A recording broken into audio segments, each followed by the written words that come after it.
one thing that we have done is try to figure out where the line is between being a friend and a parent. It's a very blurry line. Yes. It's a very thin line that can very easily get lost if you don't pay critical attention. Yeah.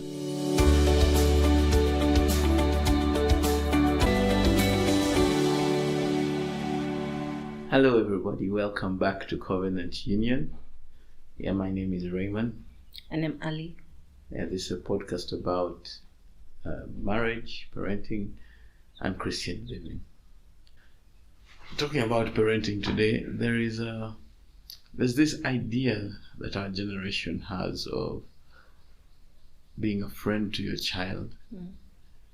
And I'm not sure what people mean by being a friend, because when you see the definition of friend, you wonder, are they just doing soft parenting? Are they just hanging around with someone that they want to affirm them? We are desperate for our children to like us and see us in a certain light. Yes.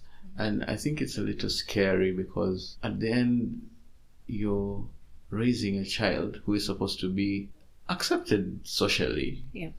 And if there is no panel beating or no discipline, you get into a place where the child just totally spirals out of control. And I think one thing that we have done is try to figure out where the line is between being a friend and a parent. It's a very blurry line. Yes. It's a very thin line that can very easily get lost if you don't pay critical attention. Yeah. And the truth is, it's parenting first. It is always parenting first. Always. Yeah. So what is friendship to you? To your child, actually? Friendship to my child, for me, I know that even as the children grow older, that dynamic might need to shift. What friendship I offer them now might not look like the friendship I need to offer them when they're 15, when they're in their teens, because their needs are also changing. And also the times will be changing. I'll also probably have new ideas and ideals that I'm trying to instill in them. But in this current season of our lives, I know that friendship with my children means a safe space for them. Yeah. Especially because one of our kids is a very emotional spirit. He's very in touch with his emotions, and being a boy, you want him to man up a bit, but you also don't want to kill that side of him, because it's one of the most beautiful things about him. Yeah. So for me, friendship is being the safest space I can be for my children. Do they feel comfortable enough to come to me with anything and everything? But also in that coming to me, what do they expect in return?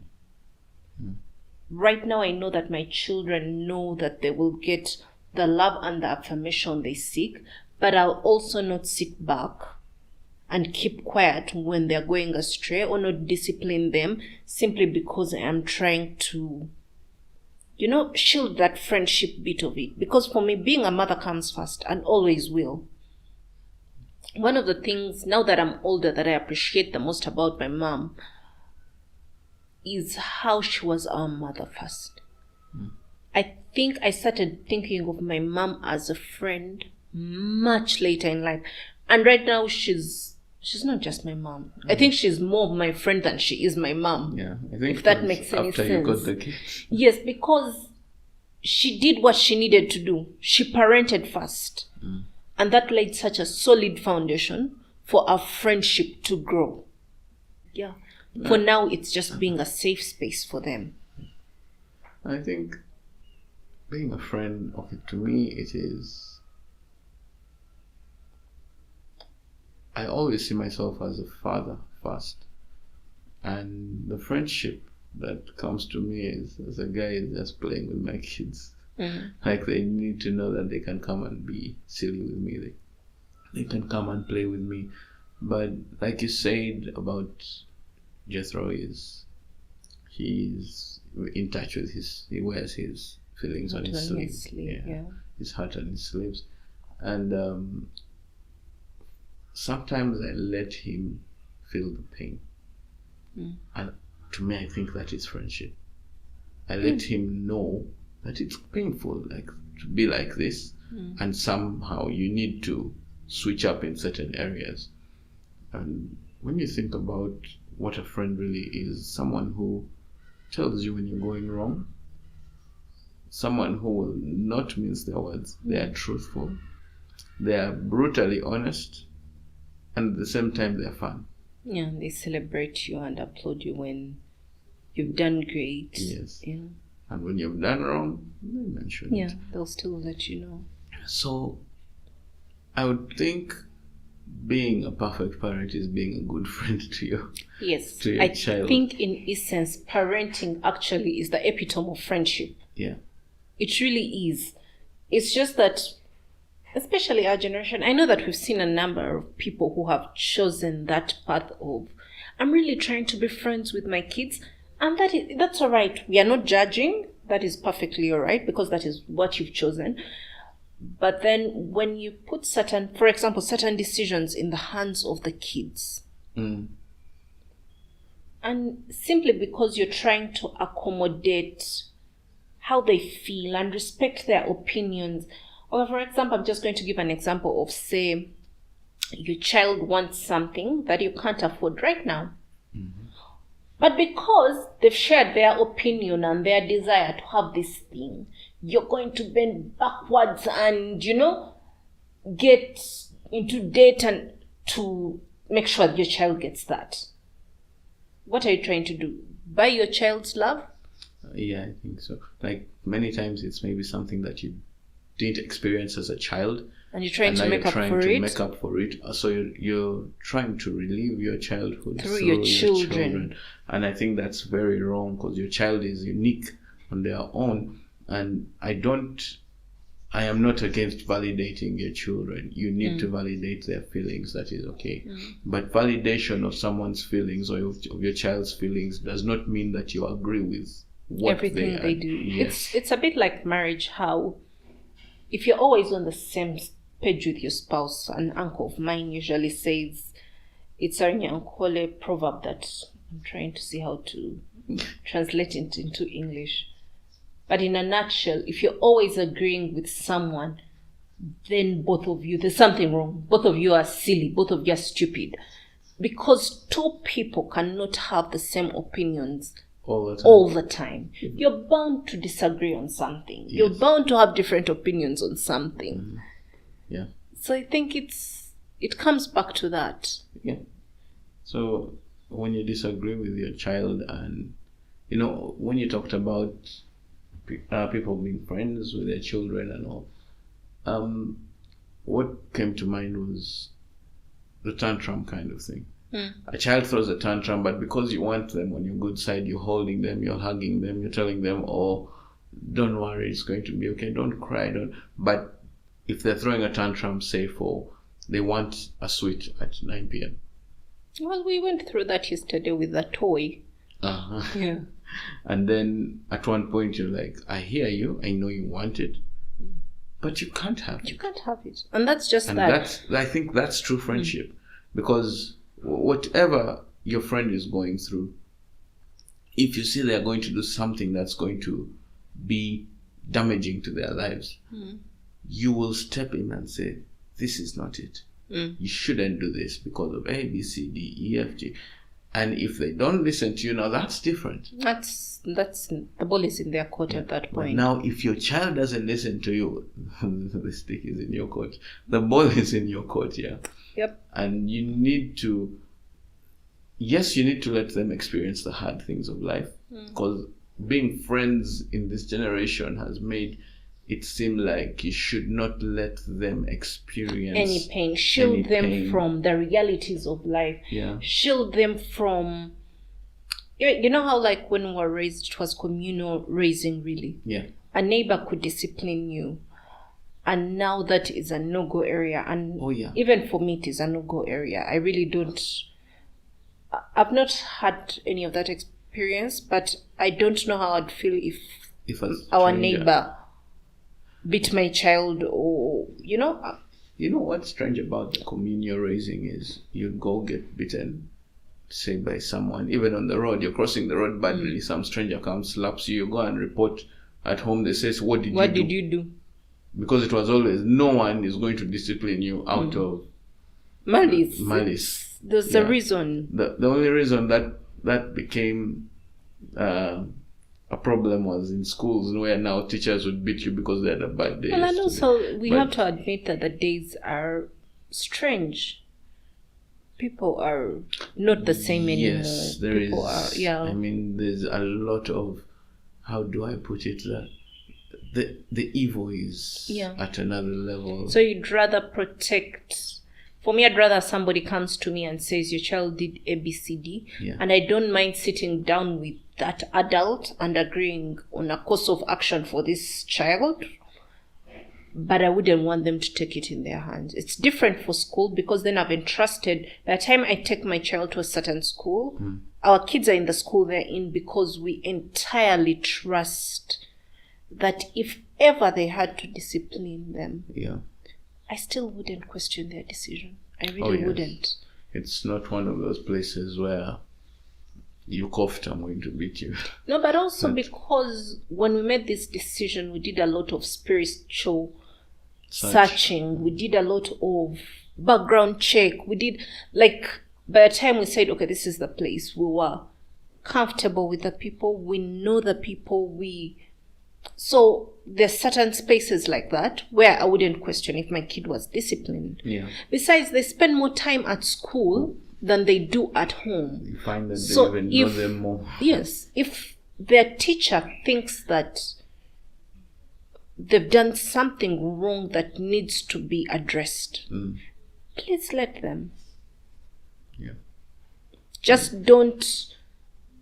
And that's the thing about knowing where you take your children, the people they spend time with. Because I know they would never beat my child in a reckless way. Yeah.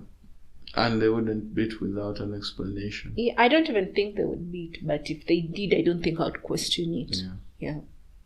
I mean, but I could say we're shielding them from these things, but there are places where it is warranted. Yeah, and you cannot always be there physically for your child. If you can, well and good, homeschooling and all that. But at some point, they're going to step out of that home. Exactly. They're going to experience life as it is. You know, this friendship thing, like we're saying, being a parent is the true epitome of friendship. Yes, it is.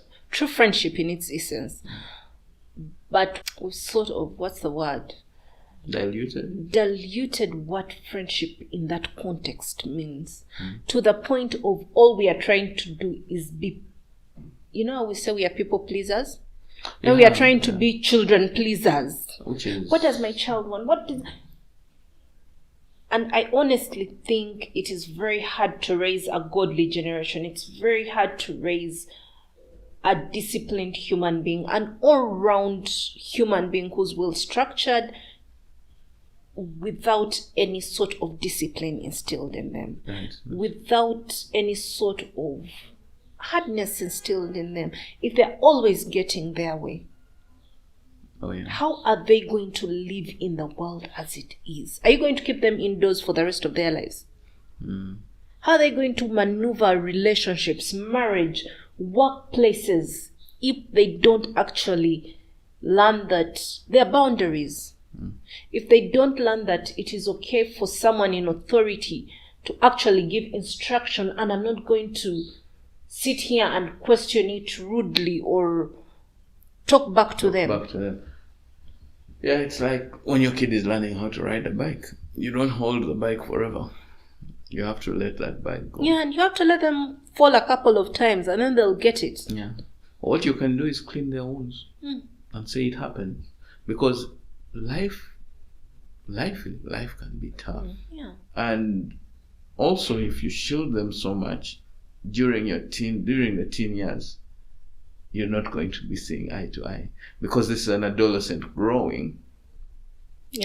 And if you don't let them go, you're going to clash until they get out of this house. No, but also remember that when you're going through, especially adolescence, you're experiencing all these things from a hormonal level to an emotional level to just wanting to experience the world on your own, yeah? And this is the part where your parent is trying to guide you. But because they are used to having their way, not mommy and daddy are best friends. For me, they are my best friends. They let me be. And suddenly you're trying to tell them, oh no, you can't do it this way. You can't forgive this child if they don't understand that concept of suddenly mommy doesn't want me to do certain things, or is telling me that what I want to do is the wrong way to do things. Because I mean, that is what he's saying. That is all they've learned. Yeah, so one of the best times to discipline your children is before they are 8, before they are 10, actually. I think so. The Because basics. the basics need to get in there. Because if you're friends with them because you want them to love you, you want them to affirm you, you want them to cherish you, and think that you're the world, by that when you reach 12 and they start, the hormones check in, and you start bringing what you were supposed to be doing when they were much younger, it's a loss. I honestly believe that by a certain age, a child should be taking instructions from a parent as easily as drinking water. Yeah. I'm not saying my children don't ask why they are doing the things they do. They do.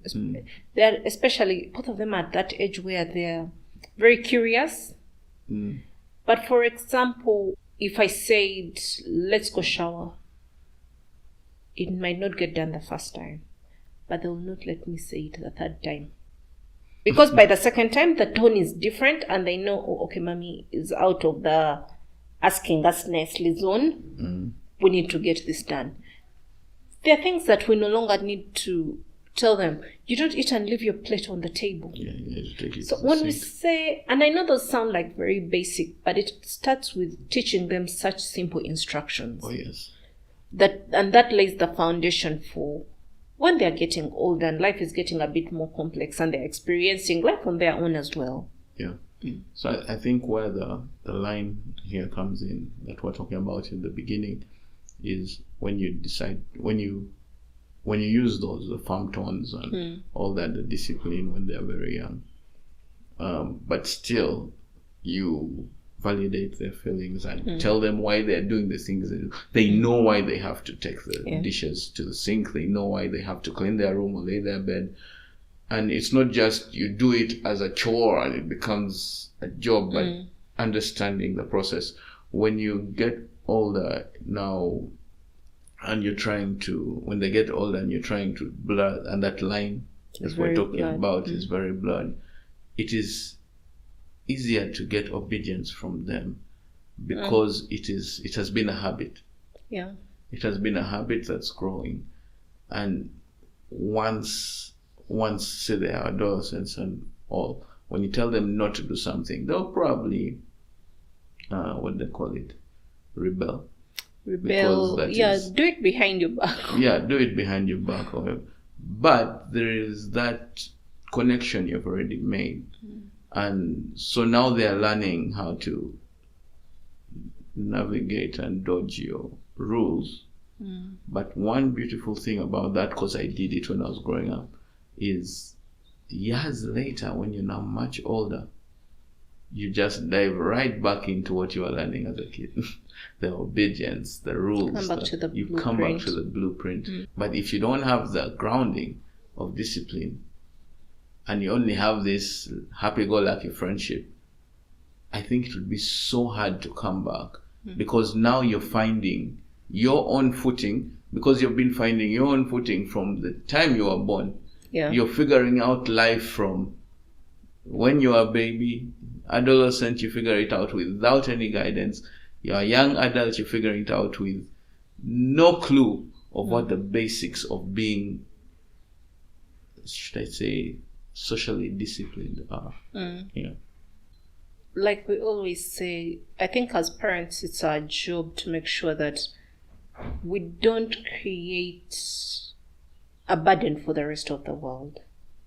We don't want our kids to be those kids who are everybody just doesn't want to deal with, even as they become adults. So don't let your child be the spouse who is making someone else's child have sleepless nights simply because we've not done our work. Yeah. I wanted to share a scripture from Malachi that was quite a revelation for me last year.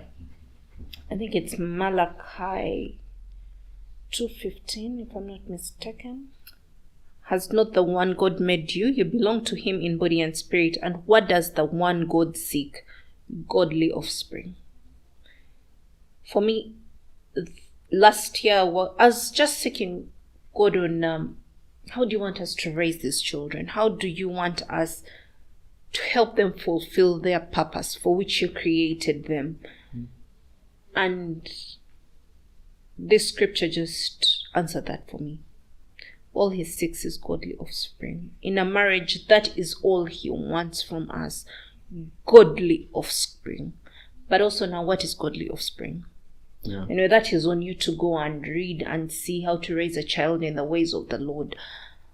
And one of the things is discipline is key in the Bible. It really is. Consistently, the book of Proverbs is telling us to make sure these kids are on the right path. Discipline them. Do not tire of putting them on the path that they need to be in. Whatever that looks like for you, just do your part on. Be the best friend you can be for your child by being the very best parent that you can be. Don't forget the basics. Yeah. Discipline. Don't be too much of a friend that you forget to do your role as a parent. That was it for parenting and friendship. Sure, we should just say. Just somehow striking a good balance. Finding a way to be friends without neglecting your parenting duties. Yeah. And don't forget to subscribe, to like, to share, and leave a comment if there's anything that you want to say about this topic. And we'll be seeing you again. My name is Ray. And I'm Ali. Goodbye. Goodbye.